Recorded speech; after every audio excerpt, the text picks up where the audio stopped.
Ready? Yeah. You funny. Check, check. Check. 1, 2, 1, 2. Are you checking? We're checking our electronics to make sure they're not disruptive to our live stream. Hello, everybody. Welcome. Welcome to Wednesday night, 8 p.m. Central Standard Time. And whatever time it is by you. Glad you're here. Got to press all the buttons. Make sure the things are all working. Hopefully we don't have a repeat of last week where we had to do a part 1 and a part 2 because crazy things happen. But yeah, that's we'll right. see. I've got a good feeling about tonight. It's really fun. We'll see if my feeling holds true. And just an FYI, I really am this dark. I mean, I messed with, you could see, look, like pale, not pale. Yeah. So this is what happens. Joanna and I went to, for those of you who are familiar with the Northwest, the Midwest, the northern part of the Midwest. We went to Door County on the motorcycles this past weekend. And that was almost 1,100 miles round trip for us with all the riding we did in between. And I was wearing a short sleeve shirt. So it really is, I'm not burnt or anything, but it's kind of interesting because I wear a helmet. And so this part doesn't get as dark unless I'm just out. And then my arms get much darker. And then basically every other part of my body pretty much looks like this color right here. So I am at least 3 shades of colors right now. And you want to show off your tan line? Do you still have it? Because that was pretty funny, actually. I'm going to be a Wonder Woman here. So she's got riding gloves. Yeah. A little bit of tan, and then it goes back to white. Even my sparkly bracelets, I must not have, I wasn't bedazzled over on this wrist. Yeah. So that's our life story right now. Wow. But I did fix I thought I fixed the saturation issue we've been having the last couple weeks, but then I'm like, I still look really brownish or something. I'm like, well, no, that's actually, I'm looking at the thing, I'm like, that's just me. So yeah, that's the story there. Now that's clear. Yeah, that's clear. Tonight we do have a topic that I shared with Joanna about, a minute ago. And I said, oh, by the way, we're going to talk about how fish keeping is different in the summer. I don't really have an outline or anything. It's different. I think most of you are kind of aware that it's different. But we're going to talk about just ways that it's a little different in the summertime. And we are entering the depths of summer fish keeping. Usually that happens right around mid-May through about the end of August. Yeah. And it's the summertime. It's the off season for fish keeping, as we like to say. I mean, for most of us, if we're sitting here talking about fish, there's no off season for us. We're year round, man. We're 12 months. We're 13 months out of the year, man. That's right, we are. We're 25, 8, 13 months out of the year. Get it? I get it. All the extra. We're giving 115% every time, every day. That's how we roll. But for many other people, they might only be given 75% in the summertime. We're going to talk about that and what that kind of entails. So we're going to be doing that. Things that have happened in the life of YouTube lately. Last Sunday, I did the fish store tour of the Fish Gallery located just outside of Dallas. They have a couple different locations. The one we went to was in Dallas because that's where our after party was, and I wasn't planning on filming at all. I didn't bring my camera, which was a massive mistake because everything you saw was done on a phone. Yeah. Not that there's nothing wrong with that. But had I known it was going to be what it was, I probably definitely would have brought the camera with. But it's a really cool place. So if you haven't seen that fish store tour, I highly recommend check it out. It's one of the best I've ever seen. And then, what did you do today? Some of these comments are really funny. Oh, I did it was like a little chat talking about hitting 20K and what's kind of up on the horizon and what's not. You didn't even watch it, did you? No, I did not watch it because I've been really busy. I made the official announcement, no pond for 2023. So she made that announcement, unbeknownst to me. And I came home because I went for another motorcycle ride today because I felt like it. And I look out back. I'm like, why is there a siphon out on the back patio area? Yeah. And then I look and the pond is completely empty. So I actually was like, okay, well, maybe she's getting ready to do something with that. You could say that. she did do something with it. She just emptied it out. And she's like, if you want to do it, you do it. I'm not doing the pond this year. Not. And I was like, oh, I don't feel like I'm doing mentally it either. preparing for 24. Yeah. I am. So, yeah, there's not going to be a pond. So anyway, you talked about stuff on the small scape. That's going on. That's pretty cool. Let's see here. Tomorrow we'll have a members video because that's what we're doing. And members have been pretty awesome the last couple weeks, kind of helping us work through some things that might be changing in the future. More on that in the next couple of weeks, I think. And then Sunday's video will be something cool. I have not really settled on the topic just yet. Do you know what they call this in the UK? What? My awesome... The... Oh, look at that. Watch. Wow. You ready? Watch it on the screen. It's even worse. I told you. We call it farmer tan. Now, let's see. We call it farmer tan. Ready? Oh, Do you no see what difference. I'm saying? Do you no see? difference. All right. You guys thought I was kidding over here. Nope. No, I'm not. Do you know what Mac 22 says they call it in the UK? What? White Van Man arms. White Van Man arms. Well, I've got them. I've got them big time. And I've got them Love it. Torso and lower body as well. So I've got the whole situation going on. I should probably get out to like a pool or just, I don't know, wash my car with my shirt off or something. I'm going to have to do something. You're going to have to even it out somehow. Yeah. This is only going to get worse. So anyway. And Shelby from TGOE is here and says they love Buc-ee's. Thank you very much. Yeah, Finally scored us some Buc-ee's t-shirts. Yeah. We didn't know we loved Buc-ee's until we went there. I'm like, well, now I see what the... So for those of you who don't know what Buc-ee's is, it's like a massive gas station extravaganza that I've only seen them in Texas. Yeah, I think they're only in Texas. Am I right? Or Florida. Right? Would it be Florida and Texas? I don't know. You're asking the wrong person. But yeah, super fun. It was pretty cool. And I've got a shirt too, but I don't know where it went. You didn't take it? That's not mine, is it? This is mine. This is the one that you looked at and you put it back, and then I put mine back and kept this and took yours. You see what she does? She plays mind games with me, makes me put away a shirt by using her ESPN, and then I pick a different shirt that I don't like as much. She does it to me every single time, and it includes Harley shirts too. But I got my cool Motor City Aquarium Society shirt on, so I got that back in the day when we went there. So anyway, back to fish things because that's why we're here. I don't remember what I was going to say. Wow. Oh, where we're going to be. By the way, we're going to be at the Greater Chicago Cichlid Association monthly meeting on Sunday evening. So that starts at 6 p.m. You don't have to be a member to enjoy a meeting. You know, if you go a few times and you like it, you know, pay the $20 or $25 for the annual membership. It's worth it.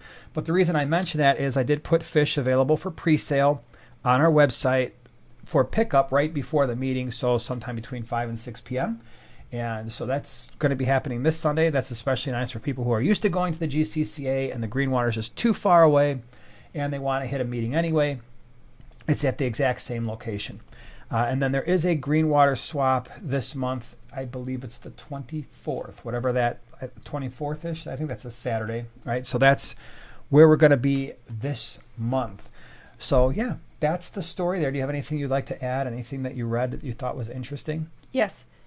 Anthony says that there's Buc-ee's in Florida, in Daytona Beach. And Thomas says pretty soon there's going to be in Alabama, Georgia, and Tennessee. Do you know what's so cool about the Daytona Beach Buc-ee's? We're going to be there in November for Aquashella. That's right. So we'll be able to see the fall T-shirt selection instead of the summertime. Sure they have red, white, and blue. those. Red, white, and blue. Except in November in Daytona Beach, it's still basically going to be like summer to us. So there's that. Okay, so today, I was thinking about summertime, and I was thinking about fish keeping, and I was wondering, and I would love to hear from you in the little chat section, how many of you kind of go into a funk? You know, how many of you do back off, you don't give it the 110% fish keeping effort in the summertime?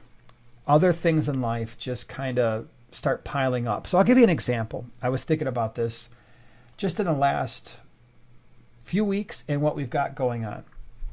So in the last few weeks, since, summer around our area, we start to get the summer feels by like late April, early May, because it just that's the way it is. So we had Aquashella, right? We were gone for that. We were home for a week. We were gone in Door County for most, 4 days, including all the ride time. Now we're back, but we've had 2 graduation parties. We're going to have 2 more graduation parties happening in the end of June, early July. Of course, then you've got 4th of July weekend. We've got a few other big rides that we're planning to do this summer where we're going to be away. And not to mention all of the other things, right? So just the outdoor things. You got baseball season. We got the Schaumburg Boomers that we've been to. Well, we went last night. I went last night, going tomorrow night. And so there's all these things happening. And sometimes with all of those things happening, sometimes you don't even realize that all those things are happening, right? I mean, you look at our schedule. I've gotten to the point where I used to remember the things that were going to be happening, right? So we've got things scheduled for the week. Joanna would always ask me, what do we got going on? And I would just from my brain say, here's the things we have going on this week. And then if I wanted to plan something, even a month or 2 in advance, I just kind of knew the schedule. However, I can't do that anymore. I have to put it in the phone, and then you've got the schedule too. And it just gets really busy. And this summer, we are busy almost every single weekend, right? Which kind of piles things on. And so I was curious for all y'all if you're the same way. And when that happens, what do we do about fish, especially for those of you who have a larger commitment, right? And I recognize people watching this live stream, they might be anywhere from I've got 1 or 2 aquariums to I've got 60 or 100 or 150 fish tanks. And there's a wide range. Or if, in the case of Grant and Shelby, we've got, I don't know what they're up to now, 350, 400, probably closer to 400 if I had to put money on it. Can't even imagine. But for some of us, it just gets so busy and we can tend to feel guilty, right? I know I start to feel like, wow, we've got all these fish, we've got all these tanks, thank goodness. And we kind of get away with a lot more than I would say a lot of people do. And that is, again, and I've been very clear about this, we do not maintain our fish tanks. Luke and Eli do. We pay them to do that. It's not just something like, hey, get down there and do the fish tanks because I said so. No, they are technically employees of Primetime Aquatics. But that being said, we don't even have to deal with that, right? I mean, for the most part, you've got your 6 tanks that you deal with, but I deal with very little of it. I feed the fish. I obviously go down there and make sure, especially when we're bringing fish in, that they're all doing well. And if there's any issues, I jump on that right away. So I'm down there every day, at least once a day, if not twice. But I'm not changing water. I'm not doing the gravel vacuuming. I'm not doing any of that kind of maintenance. And so in the summertime, that can be a little bit more, it can be kind of a pain. And I know for some people, it gets to the point where I see it a lot, where when you see things on Facebook or when you see things, you're just talking to people, the summertime is often when people are like, okay, I'm out of the hobby. That's it. I'm done, And it's because they've got a lot of things going on. And then usually by October, November, they're like, I can read this book. I can watch this movie. I sure wish I had my fish tanks again. Turns out they were pretty fun too. Back to the swap they go. Back to the swap they go. Yeah, I scaled back and now I'm scaling back up again. It's kind of like this roller coaster thing. But I think one of the main points is we often talk about making sure your hobby doesn't turn into a job. And that means year round, right? And it can be a problem for people who start the hobby in the dead of winter. And that's often the way it is, right? So late fall, early winter time, people start keeping fish and they get into aquariums, and it can very quickly escalate, as some of us know, from 1 fish tank to 2 to 6 to 10. And then the busy season hits, you're outdoors more, you're away more, there's more things going on. And then it gets much more problematic. And so I think the first thing you'd probably want to consider is, when we're talking about not turning the hobby into a job, unless that's of course what you want to do, is consider the summertime. All right, the summertime is really, I think, a nice barometer, if you will, of how much time you actually have to maintain aquariums. Yeah, that's going to be usually when you have the minimum amount of time. Right, and because you're being sucked away, for a lot of people, the minimum amount of interest, right? So it's not even just time. It's like, I don't want to be thinking about this. I want to be out doing these other things. And that can happen, right? So we have to be really careful about the number of aquariums you keep and the number of fish and the commitments that we're making, knowing that there could be times of the year where it gets a little bit busier. Now, I suppose that's not necessarily true for everyone like it is for us, because if the further south you go, at least in the United States, the less the weather fluctuates, right? And so it's like, if you're where Grant and Shelby are in Florida, it's like, well, summertime's pretty much all the time. We've always got the opportunity to do things. And so maybe it's a little bit easier to gauge that for those of you who live in Texas or Arizona, down south that way. Maybe it doesn't fluctuate as much, but it certainly can for us, right? They have 380 tanks, by the way. 380. I said 400. I said 350 to 400. Super close. I was pretty close. Rock on. So there is that. What changes for you in the summer? For me, it's more about inspiration. So don't laugh. I have to finish my sentence, okay? Because I'm going to get a look. You're going to see a look. For me, summertime says ponds. But it says take my pond down. It doesn't have to be a big pond. It doesn't have to be a pond in the backyard. It can be a pond style. It can be a paludarium. It can be something very small. Remember the little one that I did in the kitchen? Yeah. That's summer to me. Sitting by some water. So yeah, inspiration for aquascapes come to me mostly in the summer because you're traveling. You're getting to see. I'm drawn to water naturally. For any like away time that we go, I love to be by water. So inspiration, and then even for like some of what I've alluded to in my video today, theme tanks. Theme tanks are coming down the pipeline, and inspo comes in the summer. Well, and the other thing too, and it's funny you mention that, because one of the things, if you kind of look at what Primetime Aquatics does throughout the year, a lot of time in the summer, that's when you see a lot more fish store tours, a lot more fish room tours, because I get a little bit extra time because my summer teaching schedule is not as heavy as it is in the fall and the spring. It's a little bit nicer. It's easier to travel. Things slow down for people. So I like to do those things because for the same reason, it gives us an opportunity to kind of reflect, okay, what are we doing? What's working? What's not? What kinds of things have we seen that's cooler than what we've got going on, right? Yeah. And so that is something to consider as well, right? When you're doing the fish keeping thing, when we go away, we there's two things that we look for whenever we travel. One, Harley dealers, because we're nerds and we like to collect the little coins, and two, fish stores. And so we like to look up, okay, what fish stores are in the area, what seem unique. We'll go on the little Google images and we'll figure out, okay, well, these seem pretty cool. In fact, I'll kind of spoil it. In the next couple weeks, we'll have another fish store tour out. I've been to this place before. It's been a long time, and I remember loving it. And I went back, and the store had since moved, and I was reminded why I love this fish store so much. It's going to be crazy there. I promise you, I don't care who you are. You are going to see fish you have never heard of before. That's one of the cool things about this particular store. So that kind of stuff is pretty awesome, and I like doing that. And we're going to see more of that, I think, on Primetime Aquatics, certainly, where some things are going to change. And it's going to be cool. Michael, thank you so much for the super chat at Primetime Aquatics. Hell, I just became a member. Well, thank you very much for doing that. Yay. It was the best decision I made because of you guys. I am starting a tank with gold ocellatus, thinking about a 40 breeder. What filter would be good for breeding? So first of all, that's a lot of good things. Thank you so much. Gold ocellatus are great in a 40 breeder because they're not going to be quite as hard on one another as they would say in, let's say, a 20 long if you're going to be breeding them. 40 breeder is a great size tank, so you're going to want to set up some shells everywhere, but put some rock work in there too.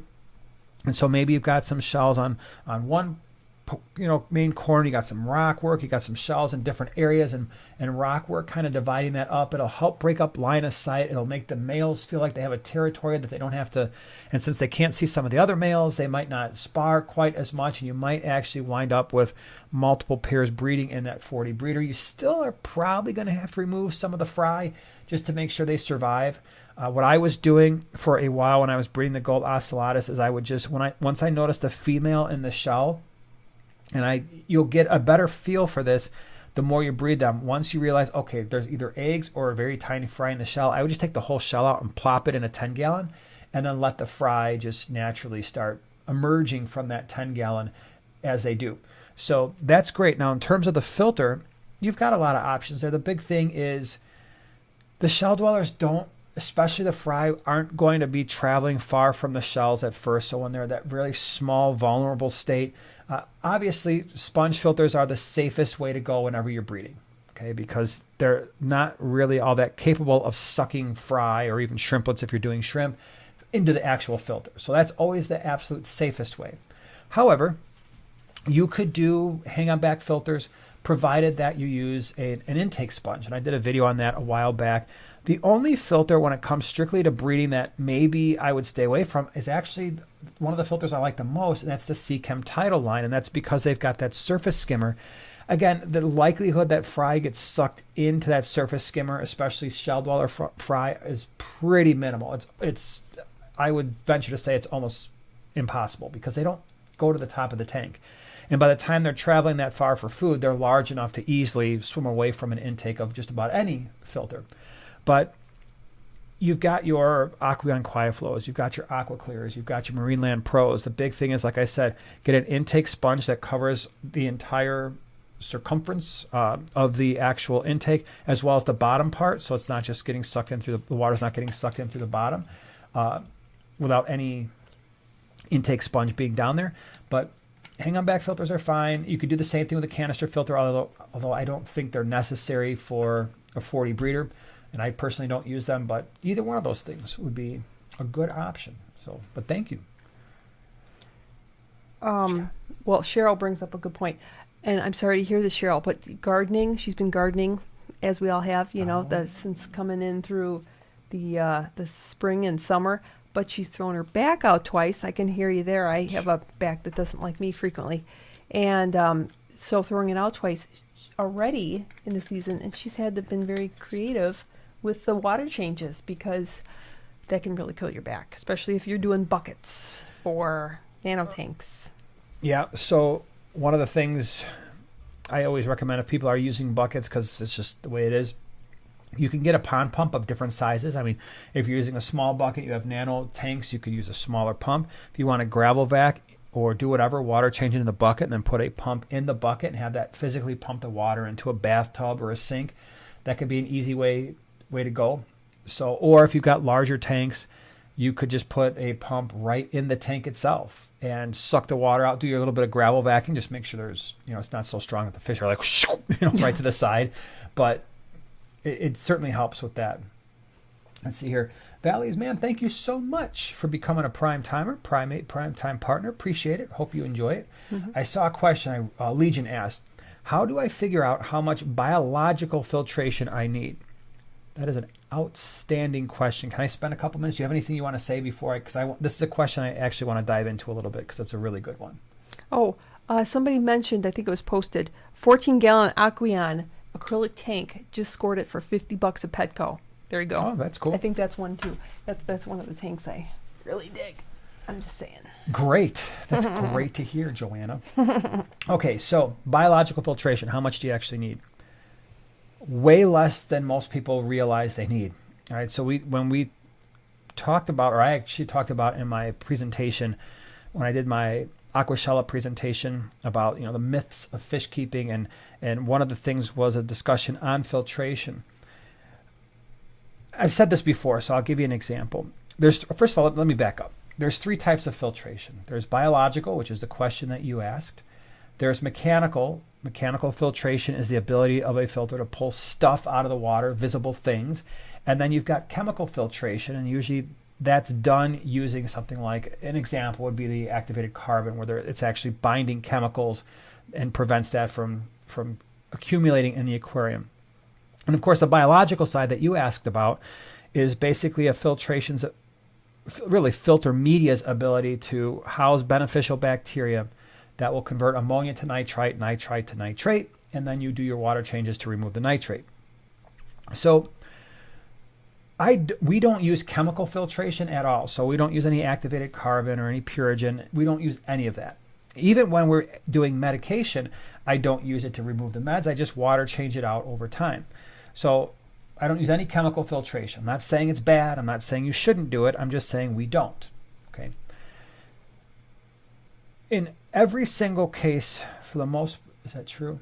Yes. In every single case in our fish room where you see a hang-on back filter in our fish room, it is strictly there for mechanical filtration, to pull particulates out of the water, and usually that's because those tanks are very heavily stocked. We've got really messy fish in the tank. So let me give you an example. So from the mechanical filtration perspective, our bristlenose breeding tank, our 40-gallon breeder, there's so many bristlenose in there, and when they're eating and they're munching on stuff, the stuff's just going everywhere. It doesn't matter what kind of food it is, it's just what happens. So we got to suck that stuff out of the water, or the tank is going to look horrible. It's going to look horrible. It's not actually going to be horrible. Our 75-gallon Abuna tank, very heavily stocked, heavy eaters, they could be messy, so we've got to hang them back there. All 4 of our 125s and our 150, because usually we've got a lot of cichlids in there, or if they're not a lot of cichlids, they're big cichlids and they love to eat. Thus, they're going to create a mess. So that's, for the most part, where the hang-on back filters come in, and that's just to remove stuff out of the water column. All of those tanks also have sponge filters. And if I wasn't worried about mechanical filtration, the sponge filters in and of themselves would be perfect. They would be more than enough, way more than enough, just to have the biological filtration that we need. So now let me give you an example of some extreme cases. And these are not, we bring in a lot of fish, especially not so much in the summertime, but definitely in the fall and in the winter. And what I mean by that is thousands of fish. We bring in a lot. And because of that, we might put fish in temporarily in a quarantine tank, but there could be a lot of fish in there. And so, for instance, in our 37-gallon aquarium, I put in like 500 green neons. And I mentioned this a few weeks ago. We lost exactly one green neon out of the 500. And I held him in my little hand. Yeah, and that was, he showed up that way, right? We didn't lose him after the fact. In that 37-gallon tank, we have let me make sure I've got this right, one ATI Hydro 3 sponge filter. So it's a sponge filter that's about, I don't even know, maybe the size of this cup. Okay, it's about the size of this cup, only it doesn't have a funny guy on the face. So that's it. 500 green neons, no ammonia, no nitrite. Nitrate is irrelevant because I'm doing water changes to remove that. Sponge filters aren't going to do anything with nitrate. No filter really does, unless you've got a crazy amount of specialized media that I'm not getting into. So that would be an example. Or we've got, let's say, our bristlenose breeding tank. And for the longest time, we had one. Again, that one was a Hydro 5, so it was a little bit larger. It was about that big around. And we had one of those filters in, and we'd have hundreds of bristlenose plecos in that tank. Never had an issue. Never, not once. And the point is, when it comes to biological filtration, you'd be surprised how little you need. And oh, by the way, we're still cleaning in those really heavily stocked tanks. We're still cleaning all of our sponge filters and tap water. We don't, it's just chlorinated tap water, squeeze, squeeze, squeeze for like 15 seconds. Back in the tank it goes, never an issue. Right? We do the same thing with our bare bottom. Well, when we have like totes and stuff, or it's the quarantine tanks where all it's got is a thin layer of substrate. That's just how we roll. So to answer your question, your filtration is going to be based on your mechanical filtration, your ability to pull stuff out of the water, because the biological, once you get the surfaces established, so your rocks, your driftwood, fake or real plants, top part of the substrate, if you continue to do, the cleaning the filters and tap water, even for like I said, 15 seconds, maybe 30 seconds at the most, back in the water it goes, then all those other surfaces start to house your beneficial bacteria anyway. So your whole aquarium becomes a biological filtration mechanism. Let's see here. Slayer says, yeah, I heard that's a myth. Yep, it is absolutely a myth. It's not going to kill all your if that's what you're talking about, it's not going to kill all your beneficial bacteria. Now, if you were to leave it in there for an hour, yeah, it will. Right? What did you say the name was? Slawers? Right here. Slossers? Oh, there's another S there. Sorry. Slayer. We're still working on glasses for this guy over here. Remember what happened. Remember a few weeks ago when the regular computer went down that we usually use a live stream, so I had to switch the IMAX out really fast. Didn't you used to have the font bigger? The old one, the font was bigger, but when you do that here, it changes the font for everything on the internet, and I don't want to do that because the minute this live stream is over, I take this computer down, put it back where it belongs, and then I use it the rest of the week to do all my other things. But couldn't you use larger font everywhere? No, no, I couldn't. I like this because then when I'm doing We can- multiple things on the computer and I've got multiple screens open, I can mostly see everything. And plus, when I'm by myself, I've got those things I put on my face to help me see better sometimes. Glasses. We'll get you some. No, rear view mirrors. We'll get you some. In the movie. Let me see. Your boss says, everyone told me not to get neons. I didn't listen. LOL. Oh, sometimes, yeah, they cannot be the hardiest. Yeah, sometimes. Oh, because Max said, I lost 27 of 30 neons. Assume it was Oh no. NTD, neon tetra disease, but 3 are fighting back. Melaflex seemed to have helped them. So let me back up a second. That's brutal. There's lots of different types of neon types, right? So you got your standards. I include the cardinal tetras in that mix as well. We have the black neons. We have the green neons. What else do we have? Gold. The golds, and I don't the diamond head tetra, which is the diamond head tetra, not the diamond tetra, but the diamond head, which is Those are basically cool neon. too. Yeah. What we have found is we can't keep cardinal tetras at all because our pH is about an 8 to an 8.2. GH and KH is 10 degrees for both. So the cardinal tetras, I don't even bother. I just know that that's not a good situation for them. Regular neons tend not to do all that well for us. So I generally don't have them in the fish room. But what really do well are black neons, which are by far the hardiest neon type, even though technically I guess they're really not neons, but they're named neons. But the black neons are ridiculously hardy. They're, to me, one of the best small fish that we can put in our fish room. They're And larger then too. the green neons have typically done very well for us. Like I said, I've brought them in a number of times, and this last time 500 we lost one, and it's still to this day we're bringing them to the swaps, and they're big and they're healthy. They've got outstanding color, and Do you know why specifically though the green neons are doing so well? because they're green neons, because they're your favorite fish. What? Love. Okay, love. My love in the house protects them. Okay, well, I did not know that, but now you know. So And if you look throughout the apparently- chat, you would see lots of green hearts, giving them more love. Like Whip, you gave an inordinate amount of green Yeah. hearts. Yep. So there you have it. That apparently helps. That helps. So, yeah. And by the way, thanks moderators for being here. I see James is here. Lynn is Yeah. here. Whip is here, of course. Whip is here. Yep. But yeah. What you got? You got something? James Green says one monitor for each eye. You know, that Right? might just have to be what happens. It might have to Yeah. be what happens.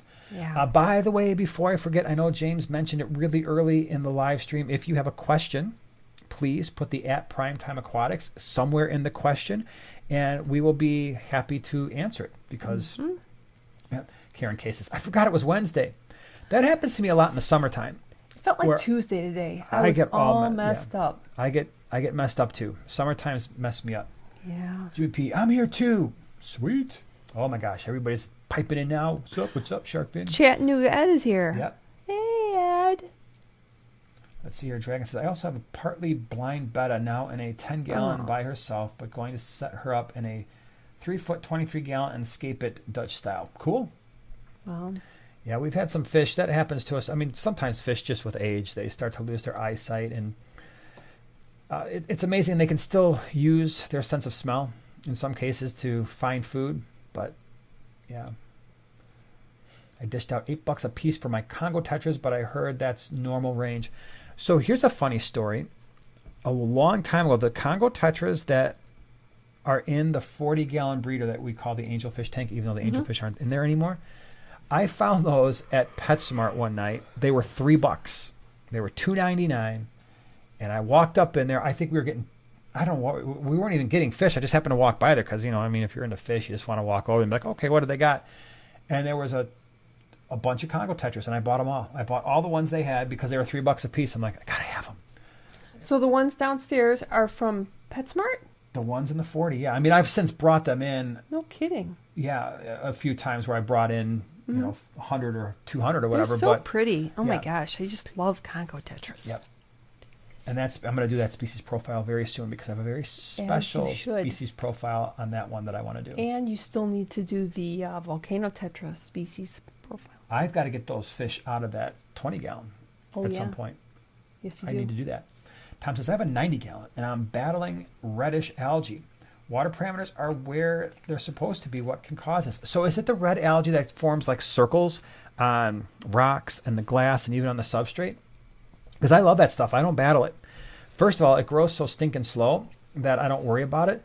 And I have cultivated this red algae. Again, if it's the hard circular stuff, in our 75 gallon, it's been there for probably 10 years. I saw one spot of it one time. I thought maybe something got... at first I thought it started on a plastic decoration. And I started seeing these red spots. I'm like, what is that? Is the plastic decoration like leaching something, or is it starting to fade and it's just releasing red color? And then I realized, no, it's actually red algae. And then it started to spread slowly onto the substrate and then onto the glass. And it doesn't go too high. So it only stays basically around the bottom perimeter. And now, like, did you see the Mbuna tank lately?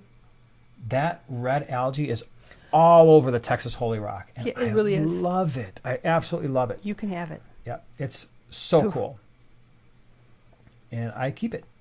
So I recommend You can just have it. keeping it. Nothing eats it. I've never met a fish or an organism that will eat that stuff. Snails don't eat it. Bristlenose plecos, clown plecos won't eat it. I've never met a fish that eats this stuff. Maybe I'm wrong. Maybe somebody else has, but You know, in the chat, you can send up a little heart. You know, there's a little heart button. Did you know that? I did not. See, know look, that. you can hit it, and then just look. There's little hearts that go boop. What? And Cheryl brought up an excellent point. When did they start doing that? Could be green hearts. That would be amazing. Wait a I don't minute. know. Is that new? It Is that a new must be feature? new because I think I noticed that not Well, that's too like a long ago. Facebook thing, like a Facebook Live. Well, don't stop doing it. Well, I'm not doing that. Oh, now everybody, I'm you not figured doing it that. out? No, I'm Okay. just pointing to it, and you're like, "What are you doing?" Why isn't it Aw. showing up on my other monitor? Like, how do you do that? How do you, all right, It's hold not on. on your phone. It should be like No. right there. I don't have where? Right where? Like Like just showing up? There. See? Oh, this is not cool. Are you updated? Did you update the last? Maybe not. Anyway, well, that's I pretty have- awesome. You can do all look, kinds there's of smiley emojis. faces. There's Yeah. party things. But I can't even. I That's can't so even cute. see them popping up. That's so sad for me. But I Yeah, can see it mine is. here, so it makes But me you're feel better. busy. Yeah. Mac, I don't see them either. So, but I can clearly see them on Joanna's phone Aw. here. That's just fun to watch. That's Yeah. really relaxing. It's a waterfall of hearts. It is. Let's see. Christopher says, "Are you still enjoying the night crew lights?" Very much, very much. All right. So I've got this is this is a Higer. That's a Higer light. But the night crews are extremely similar, and I like both the Higers and the night crews because they have a pretty good adjustment in terms of intensity, and they just keep running. So I do like them. Wait, Elijah's here. Do we have his information for his giveaway? What address were we missing? We have QD McGraw. We need Elijah. Elijah. He's here. Elijah, I don't think you ever sent us your address Right. for all your stuff. So Primetime Aquatics. Primetime Giveaway Singular. at prime time. yahoo.com. Yeah. Because we want to get your stuff out. So anyway, I can't remember what I was going to say. I don't know. Okay. Great. Chris says, your focus is poor. Our focus? Or are you talking about my eyes? 'Cause that's for sure. Oh yes, it is But bad. everything else seems Mine's not much mostly better. normal, I think, right? Looks normal-ish. All right. Rio says, I'm going on vacation and own a 10-gallon, 29-gallon, and a 120-gallon aquarium. What is the safest way to transport the tanks and the fish to a new house? Wait, what are the size of the tanks? 10, 29, and 120. Well, how far away are we going? Do we know? All right. Well, here's what I would I do. don't know. So a 10, a 29, and a 120. 120. Because you've got the 120, it probably is going to make sense. And I don't know how large your fish are, but what I would do if I had those tanks is I would probably remove all the decorations and put those in some kind of a tote or a bucket or something like that. It'd be kind of cool if you could actually keep those decorations wet because you've got beneficial bacteria on there. And so if they're in water, that would be pretty nice just so they don't dry out and die. Because as soon as they dry, they die. Ooh, that's pretty good. That's like a Jackie Childs. Yeah. Don't you think? If they dry, they will die. Okay. So that would be a good idea. And then your filter media, same thing. If you can keep that stuff submerged in water, even better is if you're running sponge filters, or even if you just got, I don't know, a filter basket and you run an air stone under that, that will also help keep all of your beneficial bacteria alive in most of your media. Fish, I would probably just put, depending on their size, if they're smaller, 5-gallon bucket with an air stone, battery powered, air pump. If you've got sponge filters, just do that instead of the air stone. If not, run air stones. If it's really close by and you're only like, we're only going to be in this thing for an hour, then I don't worry about it quite as much. If you've got larger fish and you've got multiple people helping you, then you could do something like some totes, like 20-gallon totes, but they got to be that really hard plastic. Don't get the clear stuff that's just going to like start bending on you. Or crack. With the move, unfortunately, we as fish keepers, we have to prioritize the fish somehow, some way. That means they either have to be the very first thing that leaves the house, the old house, and gets set up in the new, or the very last thing, right? So you leave that to the very end, you get everything else moved out, and then you wait. Then the fish tanks get broken down, and then they get set up as soon as you get to the next place. So just try to minimize the amount of time that they're in whatever containers that you're going to leave them in. You're probably going to have to remove just about everything, especially in the 120, especially in the 29, because it'd be really heavy if you left this. Well, maybe not the 29. If you just had sand in there or rocks, you might be able to leave the substrate in there, but you'll have to be the judge of, okay, how heavy is this? The 120, this stuff's got to come out because it's just going to be too much, I would say. And then just get it set up as soon as you can. All right, then. Chisana says, due to your influence, I have a 50-gallon lowboy with Maltese. Woohoo! Nice, very cool. And I just inherited another lowboy. Sweet. Nice. Any suggestions on a garage storage rack? Garage storage rack. For what purpose? For the lowboys? Is it for the lowboys, or is it for just other tanks that are going to be friends to your lowboys? So we did a video on I don't remember where we got them. I think I have an Amazon affiliate link in the video, but I think we got them from Lowe's as well. But they were a wire racking system, and each shelf is capable of holding up to 350 pounds. We've got 3 of these racks that we got from Lowe's, and you'll have to go back and just look at Fish Tank Stand Review Primetime Aquatics, and it'll probably pop up. But we've got 3 of these racks, and they, like I said, each shelf is rated for 350 pounds. We put 20 longs in there all day. Excuse me, no problems. And we've done that for years with no issues. If I were going heavier than that, I would probably want the industrial type racking that you get from like a Lowe's or Menards or some big box store. And that is made to hold up to many, many, many hundreds of pounds, if not thousands of pounds, because it's big steel racking. And it actually doesn't take up a ton of space. If you're talking about a garage, that might be a really good option. Short of making all the stuff yourself out of 2x4s or 2x6s like I did when I was setting up the fish room, which takes a lot of time. And at this point now, I don't know how much money that actually saves compared to just buying those bigger industrial racks. Keep America 2A Strong is here. South Carolina coast in the house. You getting a lot of smoke? I just talked to Lisa today. Oh, from KG Tropicals, yeah. And they're getting a lot of smoke. I mean, even the farmers outside. Yeah. But yeah, just totally. She's like, "Did you guys get a lot up there?" We're like, "Nope." Just yeah. Right Chris around. says, "Did you guys suffer any ill effects or mold from the flood weeks ago?" Just curious. Nope. We got that stuff. Thankfully, we got it cleaned up very, very quickly, and we had the fans running and all that stuff, and dehumidifiers are always running. So no, we don't have any mold issues, thankfully, in the basement. Knock on wood. Yeah. Olivia says, "Will you ever do a species profile on Hemichromis exul? Interested in the pH range required to keep this fish and whether I need to keep it in a very hard alkaline tank." So the exul, that genus, they've changed the genus on the exul. I don't remember what it is. I still like the Hemichromis because, 1, it's easier to say, and 2, I don't think they should have changed the genus, but who am I? So you've got, when it comes to classification, you've got 2 groups of people, and they actually call them this in the scientific literature. You've got the lumpers and the splitters. And the lumpers basically look at a group of organisms, and they want to try to keep them together because they don't find the differences to be great enough to separate them. And then you got the splitters who look at every minute detail, like, well, this fish has a spot above its head, and this other fish is exactly the same in every way, but it's missing the slightly blue spot right above its right eye, so we're going to call it a different thing. And really, it's just basically the same thing, because when you go in nature, you've got all these zones of hybridization, and you've got basically almost like a spectrum of fish that might live along a coast in a lake somewhere, especially like Lake Tanganyika, these longer lakes, and they're really the same thing. And when they're found in nature, they will form viable offspring. So anyway, sorry, that didn't even answer your question. See, this is why you're here, because you get random thoughts by me. So anyway, the Exual is, for those of you who don't know, it's basically like a jewel cichlid, and they look very, very similar, but the colors are different enough where they should definitely have their own species. I mean, they're different fish. One, they're not nearly as aggressive as the standard jewel cichlid. At least that's been my experience, and I've kept them in the fish room now for quite some time. So they're not nearly as aggressive, and we keep them at a pH of around, again, 8 to 8.2, GH and KH around 10 degrees, and they're doing great there. They have shown some breeding behavior, but I haven't seen any fry.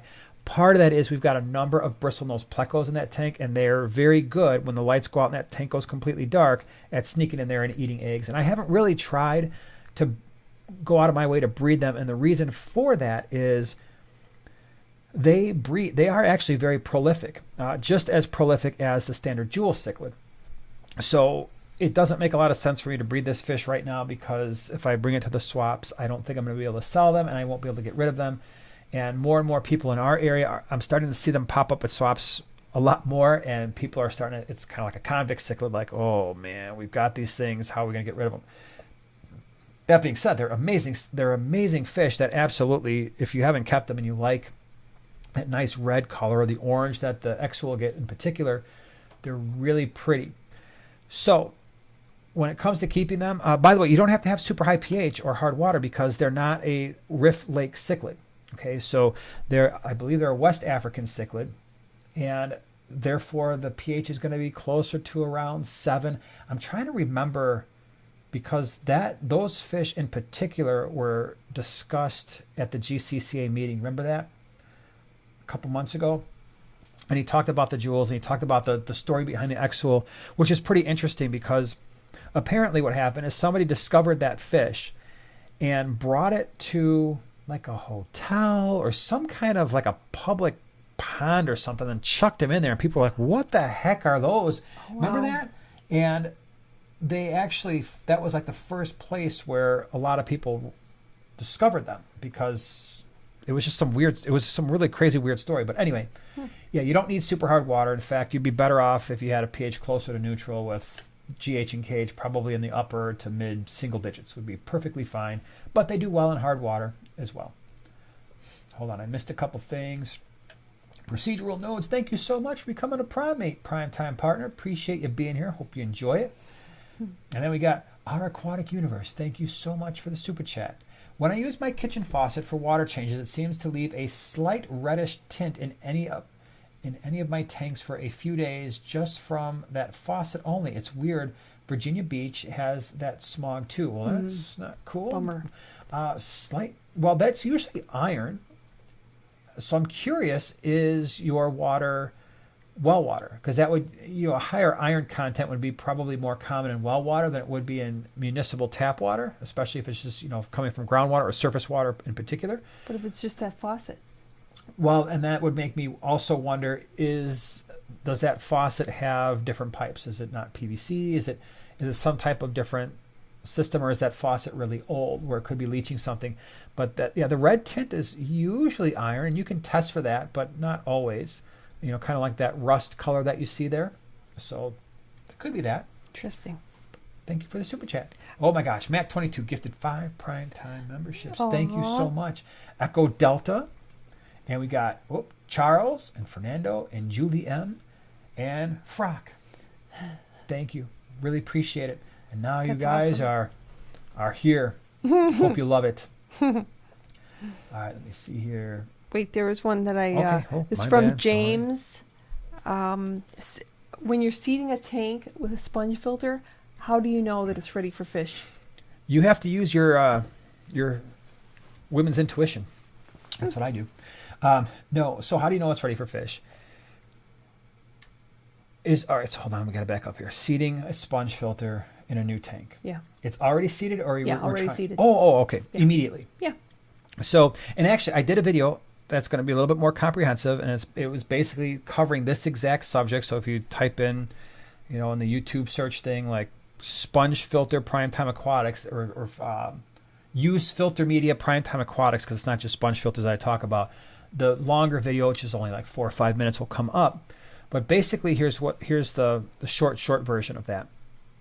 Whenever we're setting up a new tank, and I'm not using the Fritzzyme 7, which is live nitrifying bacteria, channel sponsor, Fritz Aquatics, full disclosure, we will use cycled media.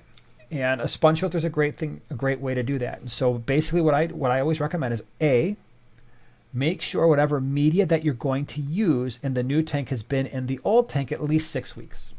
Right? 4 to 6 weeks, but 6 weeks would be even better. That gives it time for the beneficial bacteria to colonize the surfaces of the media and to process the ammonia, nitrite. And then if that tank is, let's say, all right, let me give you an example. Let's say I did that in my 75-gallon Mbuna tank. Now that tank is crazy heavily stocked. We've got a lot of fish in there and a really heavy bioload. So if I take that media out and I put that in a new hang-on back filter, or I take one of those sponge filters out and I stick that in, let's say, a 29-gallon, that tank is probably ready for a decent, it's more than 1 or 2 fish, right? So I don't have a problem putting in, I'm going to put in a dozen neons or something in a 29.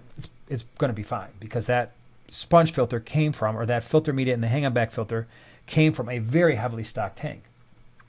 On the flip side, let's say I've just got a betta tank. It's got 1 betta. And I've got a little piece of filter floss and some tiny little hang-on back filter, like one of these things, like an all-in-one.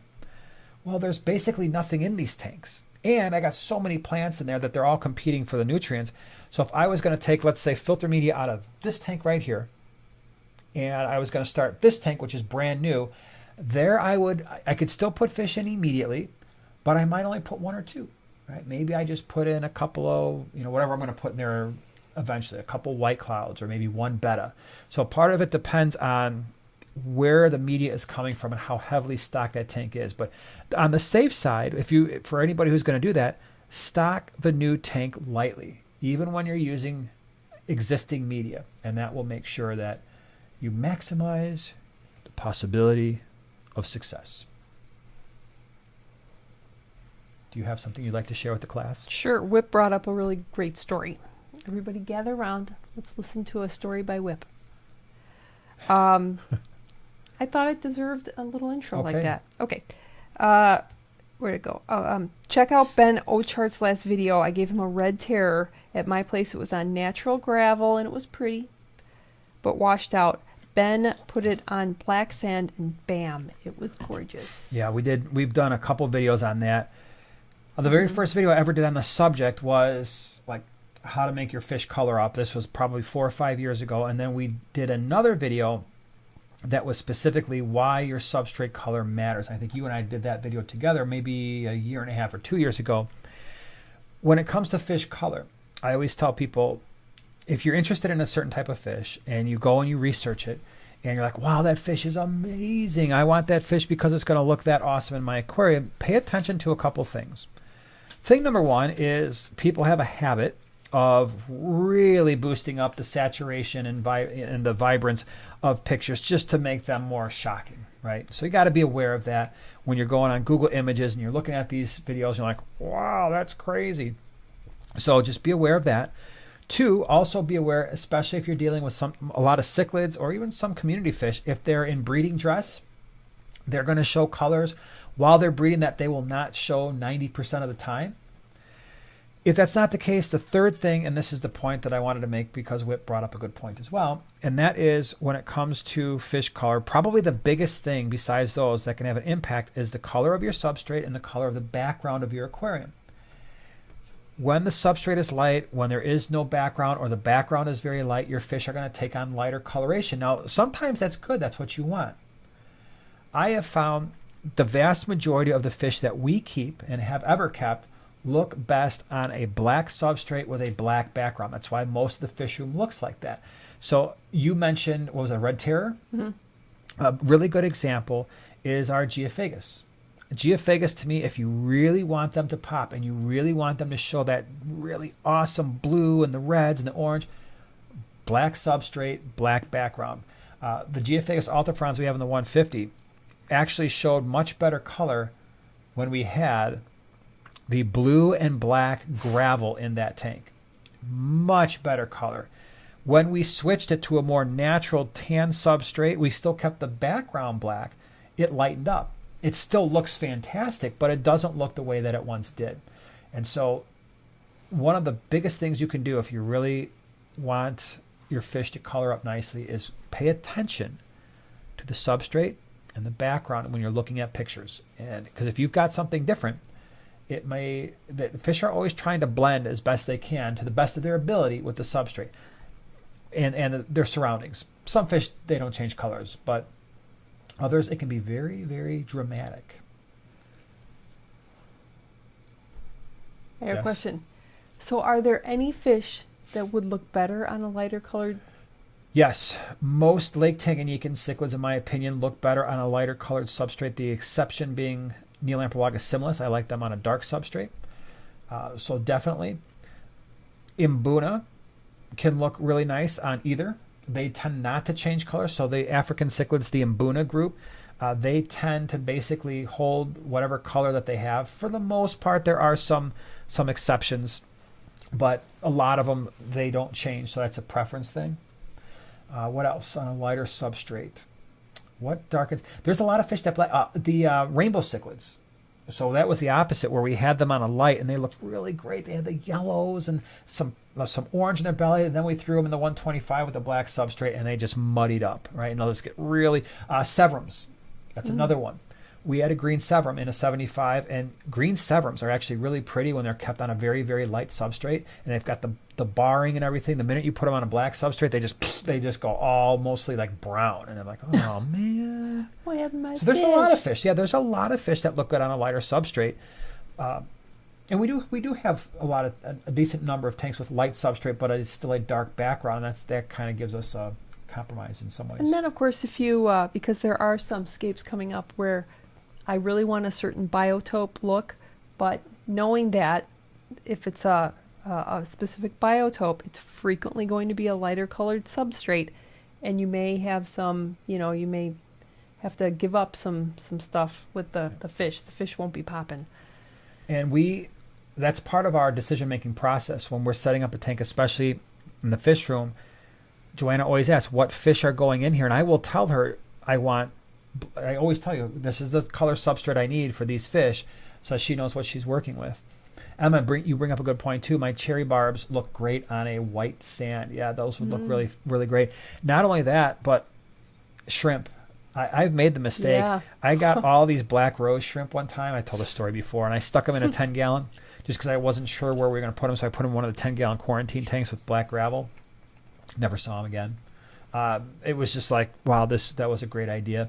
So the blue dream shrimp, we've got those on a light colored sand. Those look fantastic. You can't see them on cherry black. Shrimp, yeah, because they don't change colors, so they all pop on that lighter colored substrate. But you put them on dark, it's like, well, they all just kind of blended in. Now that was bad. What about Dragon wants to know, how about emerald and pepper cories? Do they look good on black sand? Emerald and that's it. See, the emerald cories I would prefer on light sand. So the green emeralds, definitely on light. Same thing with the Venezuela cories. In fact, we've got them right now. It's interesting because we've got the Venezuelas where they have green and they've got orange, but they're both on black substrate. So the orange is actually showing pretty nicely, but the green is getting too dark, where if you flip that and you put it on light sand, that orange is going to lighten up, but so will the green.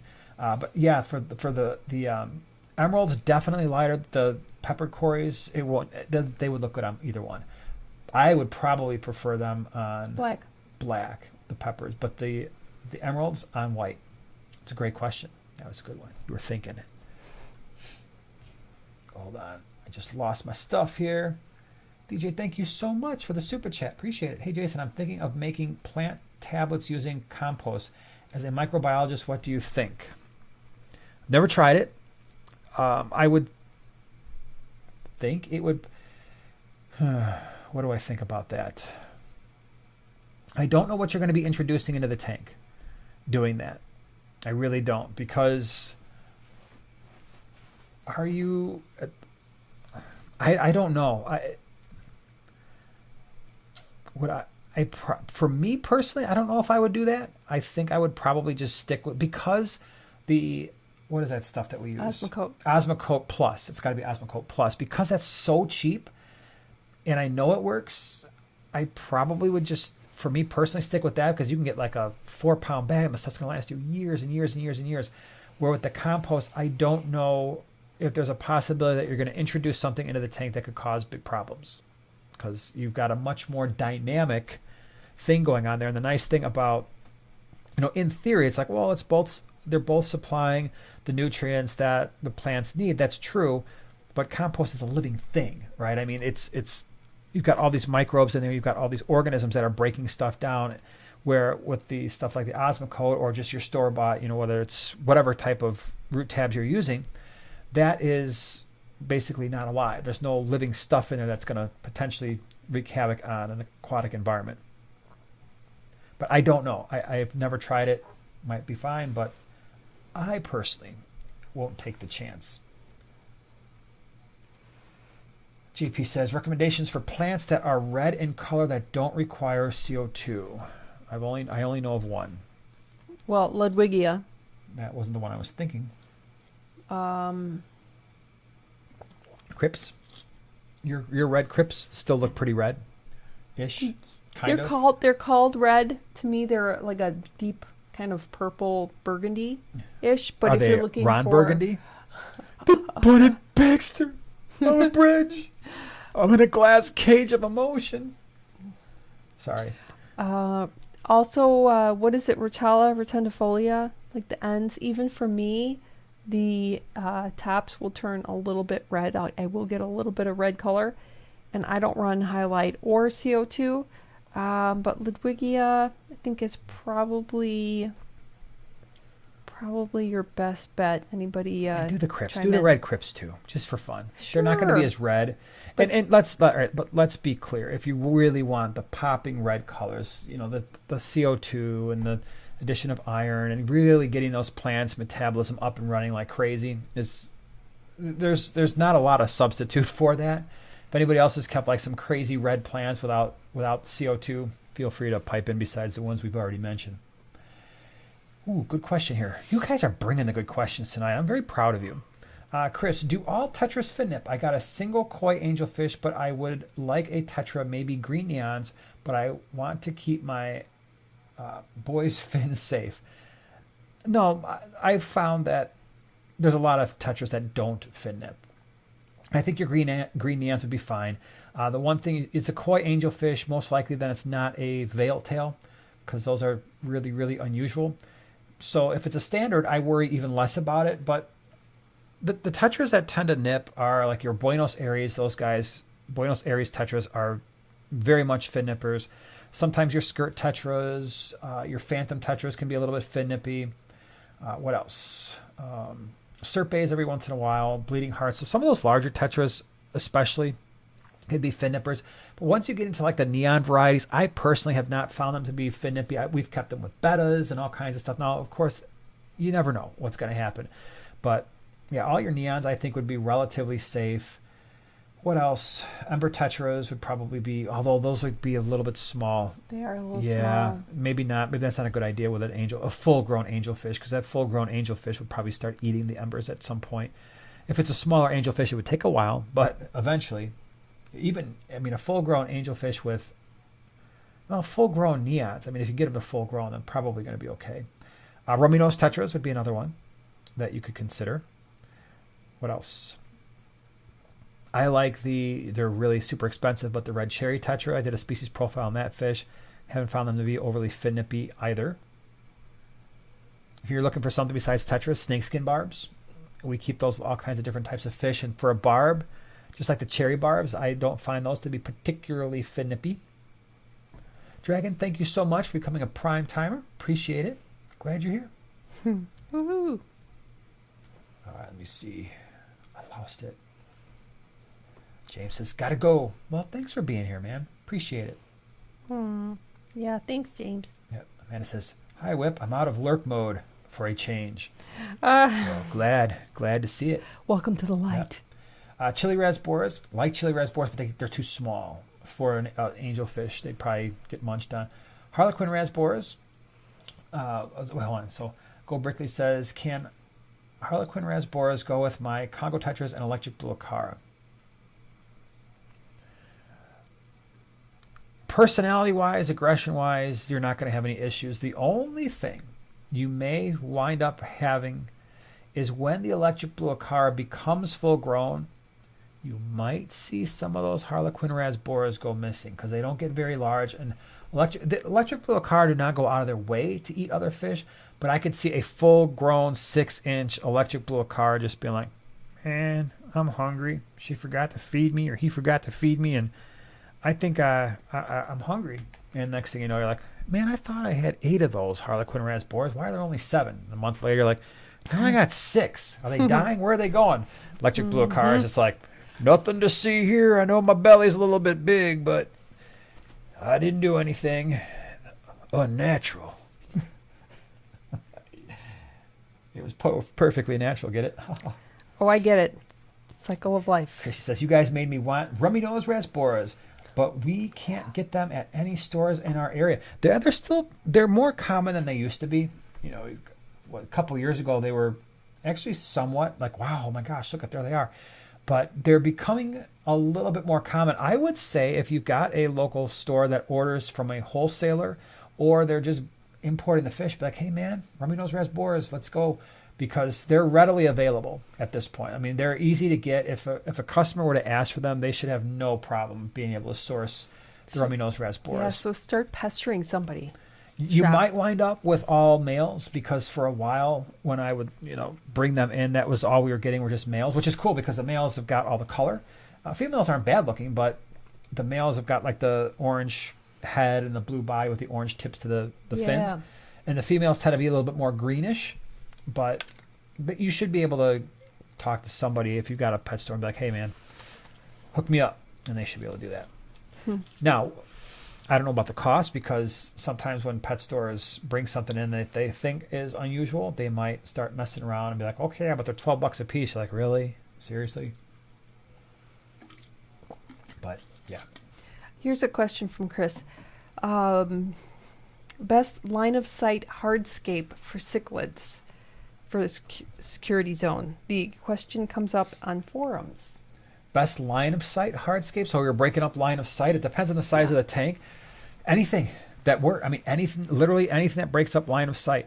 If you've got hard water, you can use driftwood, because driftwood is not going to mess with your pH. If your your KH is double digits or greater, or not greater, because it would be triple digits, and you'd be.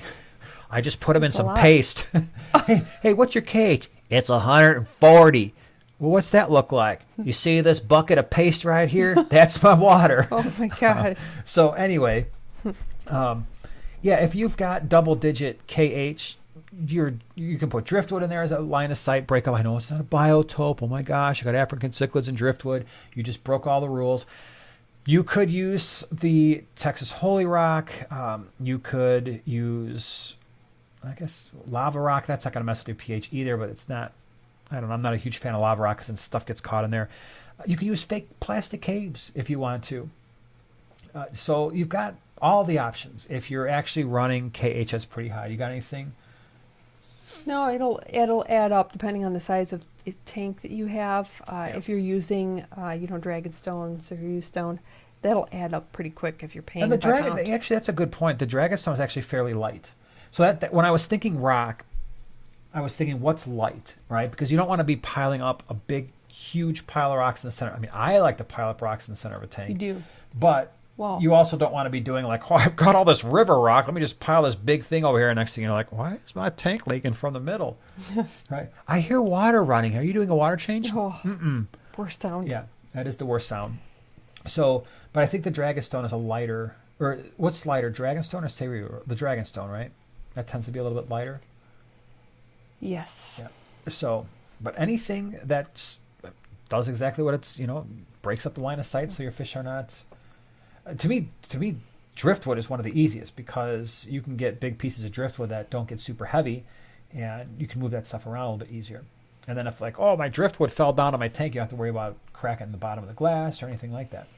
Well, this is funny. Call me Pancake. I like that.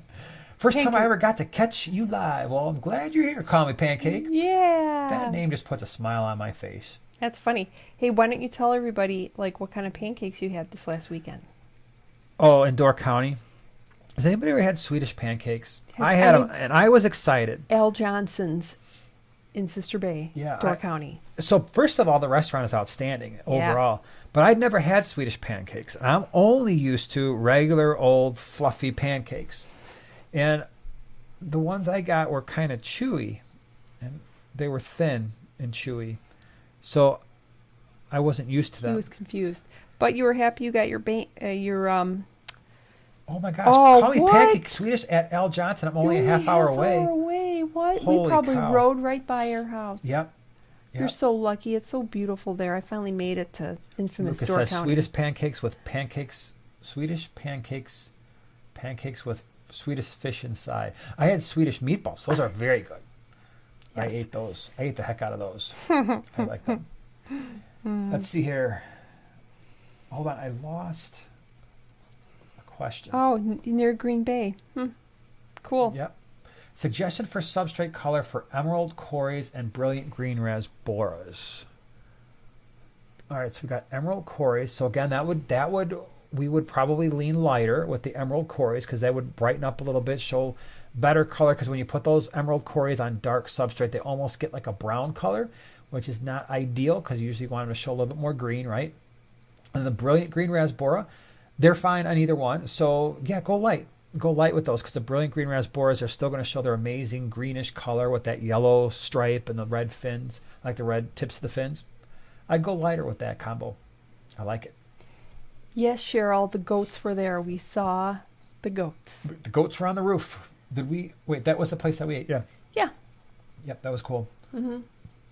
Let's see here. Thoughts on keeping Dario with Daniels in a heavily planted 55-gallon long with lots of line of sight breaks.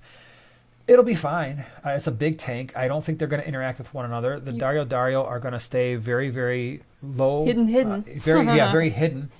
So that, I don't think a lot of people necessarily, if you've never kept them before, they tend to be very reclusive. The other thing, too, is sometimes it's hard to get them off of live foods, and so you definitely want to be hatching some live baby brine. The only complication with that is your Daniels are going to go absolutely bonkers. They're going to lose their minds for the live baby brine, and so it'll just be a matter of making sure that your Dario get enough of the live baby brine. In a 55-gallon, you could actually keep multiples. You could probably do 2 or 3 pairs in a heavily planted tank with no issues. It's going to be one of those, just so that you're expecting it, it might be one of those fish that you don't see very often, but when you do, it's going to be like, oh my gosh, they are so rewarding, because they do like to hide. Now, maybe the Daniels will help bring them out a little bit. Maybe. But it's a big tank, and I could see them hiding. Whip says, I've biked Door County most of my adult life. My folks had a summer home up in Sturgeon Bay and didn't sell it until just a few years ago when Mom's health started to fail. Oh, really? Oh, Yeah, what a we did beautiful the area. ride a few times from Sturgeon Bay to Egg Harbor, right along the lake there. That was fun. Mm-hmm. And then what was the one on the way back? Well, no, the one we did, the part, we went to Docks Harley, and we shot up 55 north in northern Wisconsin. It was heavily, heavily wooded. And then we did the Kettle Moraine scenic drive on the way home. Mm-hmm. Yeah. Let's see here. Ooh, the Voodoo Gal says, what about some rainbow shiners on light substrate? You could certainly do that. So there are different rainbow shiners. So I'm in my mind, that's why I pause. I'm going through. I'm like, oh, I got the red rainbow shiners. You got the ones that we usually bring in, which are more of a blue color. When we saw the reds, was that at that AGA? was at the AGA. They were on a lighter substrate, and they Yeah. looked outstanding. And Yeah. I think the blues would too. That's With rainbow Jonathan's shiners, scape. the thing that it's interesting. We'll bring those in, and people who know what they are buy them instantly at the swaps. But people who don't really recognize what they are just kind of look at them like, because they're in a bag, they're not showing a lot of color. But oh my gosh, when they start showing color, they are outstanding fish. And the ones that we bring in are more blue.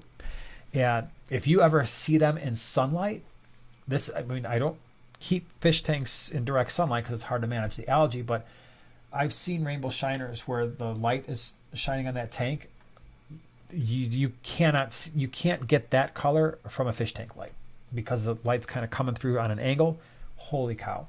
Birdie, But huh? it doesn't matter with those, but lighter substrate seems to work a little bit better. Phil says I have a piece of Saba wood and Neca wood. One of them sinks and stays at the bottom of the tank. The other one still floats. Don't know which is which. I want to say I have 2 pieces of Neca wood, and I'm trying to think. I think that one sunk pretty quickly. I'm not too familiar with Saba wood. I mean, I may have it, but sometimes a lot of the driftwoods look similar. My guess is the one that's sinking is Neca wood. Oh. Chris says, watering plants with tank water. I could sell it. It's that good. Oh, yeah. So back in the old days, before we had our wastewater system in our basement, we used to drain the water out of the basement window into the grass.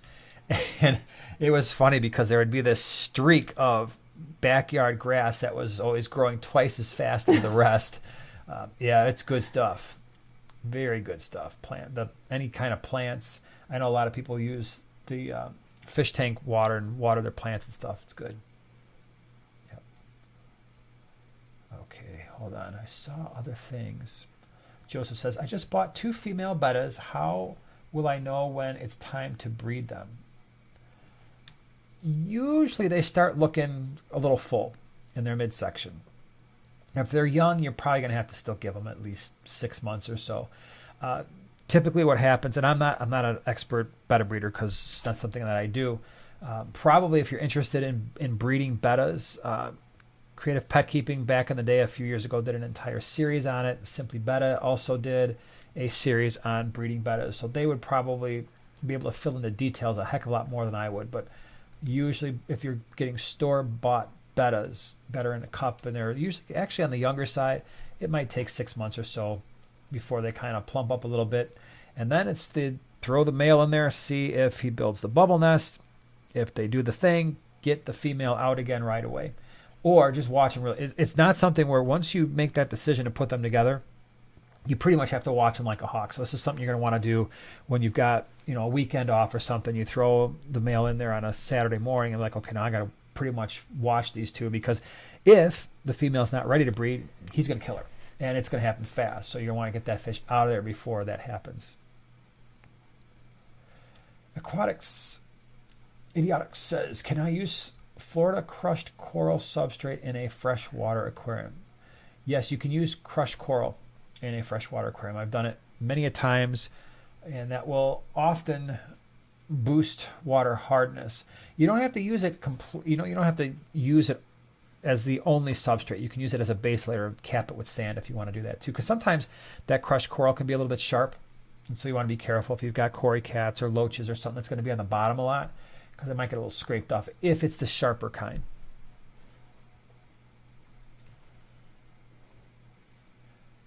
Coffee Pancake says, suggestions to go with rainbow shiners currently have black coolie loaches with them and similar water parameters to yours.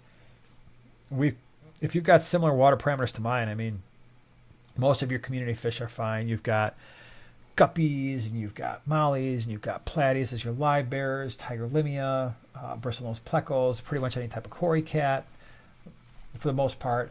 Honey gouramis, dwarf gouramis. I mean, one, like as your centerpiece. I mean, part of course, depends on the size of your tank, so you all want to make sure that whatever fish you put in there are, tank size appropriate. What else could we do here? I've done roseline sharks with them, angelfish. Now, again, I keep my rainbow shiners at close to 80 degrees, so they can withstand a massive temperature. They've got a huge range in temperatures, but people also keep them in cooler water tanks, so unheated tanks, in which case then you've got your white clouds, and you've got your hillstream loaches, and bristlenose plecos are fine with that kind of thing. Techno Gatsby asks, have you guys ever had a fish tank on the second floor of home? And if so, what was your process of prep for holding the weight? We're on the second floor right now, so that's all of these, and so these are all 8.3s, so times 4, so that's roughly, 350-ish gallons, let's say, around that. Plus you got this big heavy dresser, which is, that's why it's these tanks are sitting on here because I know Oh my gosh. with just this dresser, I would have no problems putting a 55 gallon on here, like not hesitation. Now, that being said, we're actually in a loft and we didn't do anything. I mean, there's really nothing that can be, I mean, what are you really going to do, right? If you've got something on a second floor, are you going to put in a support beam somewhere? You know, I mean, if you wanted to, you could, but whether it's a second floor or first floor, the big thing is ideally it's nice to have your aquarium running perpendicular to your floor joist. So you're not putting all that weight on one floor joist that's running parallel, because then you could start to see the thing bow out potentially. Or, you know, you look up at your ceiling downstairs and like, why is that thing starting to have like crack over there? Because, well, you know, it just kind of went down. Most of the smaller tanks I don't really worry about. So anything, you know, like I said, this would be equivalent to having like a 33 long up here. I personally, we talked about it for a while, putting a 55 gallon up here. I was a little bit on the fence about that just because I thought that might be pushing it a little bit. Would it be okay? Probably in here. But a lot of it is dependent upon how your home was built, I suppose. And I am definitely not I was going to say architect. I'm not an architect. I am not Art Vandelay. And I am also not an engineer. So in terms of prepping, yeah, there's nothing special. I just don't put heavy stuff on that's why our fish room's in the basement, because I don't think I would do anything over like a 40 breeder for the most part. Yep. Barbara says, will a mono shrimp eat baby neocaridina shrimp? I don't know. Somebody asked that. I don't think it was you, but somebody asked that question last week or the week before, and my answer was, them together? Yeah. Yeah. It was, can we keep them together? And my answer was, I did, but because they were in like a quarantine situation, there were so many of them. I actually didn't notice if one was bullying or eating or picking on another one. So I'm not exactly sure how that works out. Dragon says, for the small scape, would you ever consider scaping with fake plants and real plants? I was reading Ruth's question. What? Would you ever consider scaping with fake and real plants in the same tank? Yes, I have considered it. I've actually spent a good deal of time. I think it would solve a lot of problems, and it's a solution, definitely. Well, and it would be fun. But we've done it. So that was a video that I did, fake versus real plants, and one of the reasons why we did that is because in one of the 55 gallons. In the same tank? Yeah. Yeah, in fact, you did that when we had the Geophagus tapajos in the bottom 55. I said, hey, can you make this tank look better? I wanted to shoot the species profile. So you put fake plants in there, but we also had jungle val in there. We had anubias in there. We had, I think, some hornwort in there. And then we had, you went out and you bought a bunch of plastic plants as well. So yeah, that was a while back, though. If you look at a couple of years. I mean, even some of the display tanks that I've seen at Aquashella or back in the day with Aquatic Experience, there were a number of tanks that would be scaped both with fake and real plants combined. Mm-hmm. So, you know what? Do it. If you think that that's going to help in some way and make your tank look the way that you want it to look, it's not hurting anything. Go ahead and do it and make it look awesome. Yeah, and you can get some really nice looking fake plants that just take up a lot of room and really add a lot of pop. Yeah. Whippin said, and I was laughing. It says, do you do any prep work if 4 to 6 adult men go upstairs? See, and that's the thing. Saying. That's what I was telling Joanna when she was like, oh, I don't know about the 55. I'm like, that was just it. I'm like, if you sat on a couch, if me and 5 of my buddies sat on a couch, no one would even think to worry about that. And if I had 5 buddies on a big, long couch, that's like 1,000 pounds. And so right there, it's like, well, that's a 75 gallon. And yet we never would think about it. If you had a house party and you had 10 people in your, I don't know, in an upstairs bedroom, would you think about it? Yet 10 people might weigh 1,500 to 2,000 pounds. They might be standing in the middle of the room. We wouldn't worry about the people falling through the floor. So it is a point. It is a point. Angie Bear, that's a good one too.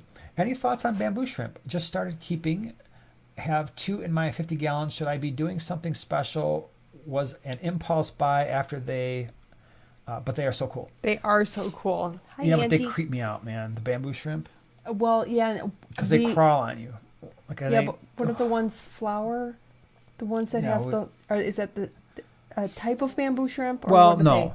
But the bamboo shrimp, what I found them to do is I actually have them in our Blue Dream Shrimp 40 breeder, and they just spend all of their time on the uplift tube by the sponge filters, and yeah, they filter feed, and so that's what they do. They will potentially crawl out of a tank if they have the ability to do that, so just be careful there. They can be very creepy. They're the creepiest aquatic thing I've ever kept in my life, because when I was originally trying to get them out, I do what I always do, and I was pouring the water through a net. And unlike fish that just kind of flop around for a second before you put them in, they were like, I'm out of here. And they started crawling out of the net and crawling onto my hand and getting on my arm. They felt like they were cockroaches. So I'm trying to flick these things off into the 40 breeder. And I didn't like that. But once they were in the tank, I liked them very much. And they live a long time. So the bamboo shrimp that we've had in our 40 breeder they were from Flip Aquatics. And we got those from him, one of the first Aquashellas. And so Aquashella started in 2018. So I want to say they're at least 4 years old.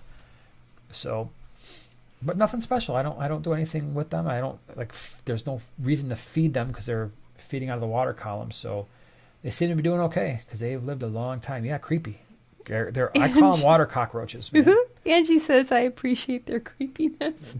But the flower ones, if that's what they're called, the bamboo flower shrimp, but their little hands are just fascinating. Bamboo shrimp the ones we have don't have that. They just no. I'm talking about the ones that we saw in up north. Yeah, they do this. Whoosh, whoosh, whoosh, whoosh.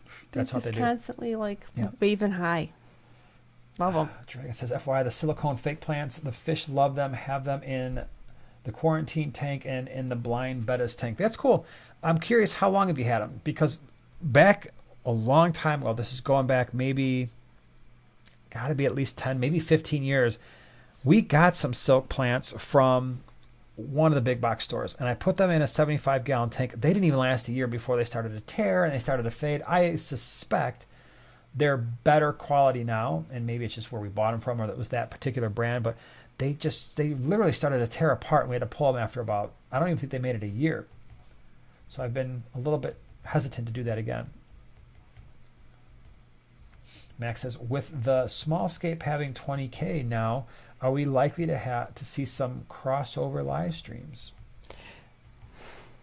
What do you think? Well,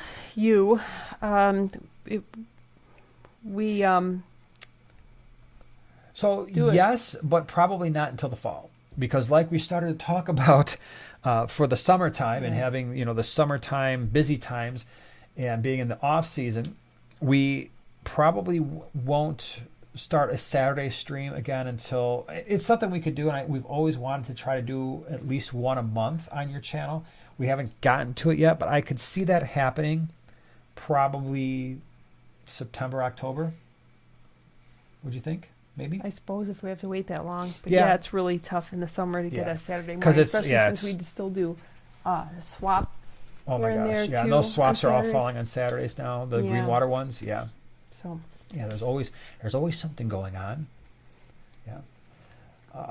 Do you have a Discord? No, I don't have a Discord. What is a Discord? A Discord is a place to just have conversations.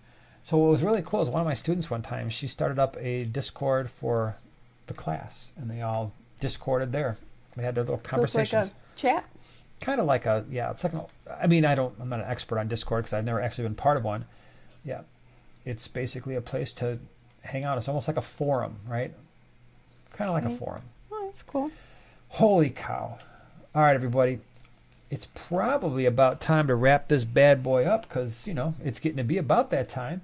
So what do you say? Okay. We'll come back next week, same time, same place. Thanks to the moderators for hanging out. Thanks for all the super chats and for all the new members and everything that came through. Really appreciate it. We will be back, same time, same place, next Wednesday, 8 p.m. Central Standard Time. And bring your questions. You guys did a great job, by the way. This was a live stream that flew by tonight because you had some awesome questions. That's the reason why we're here, right? And so if we didn't get to some, sorry. We try to get to as many as we can. But we will see you next Wednesday. Have a good rest of the week. Enjoy summer fish keeping.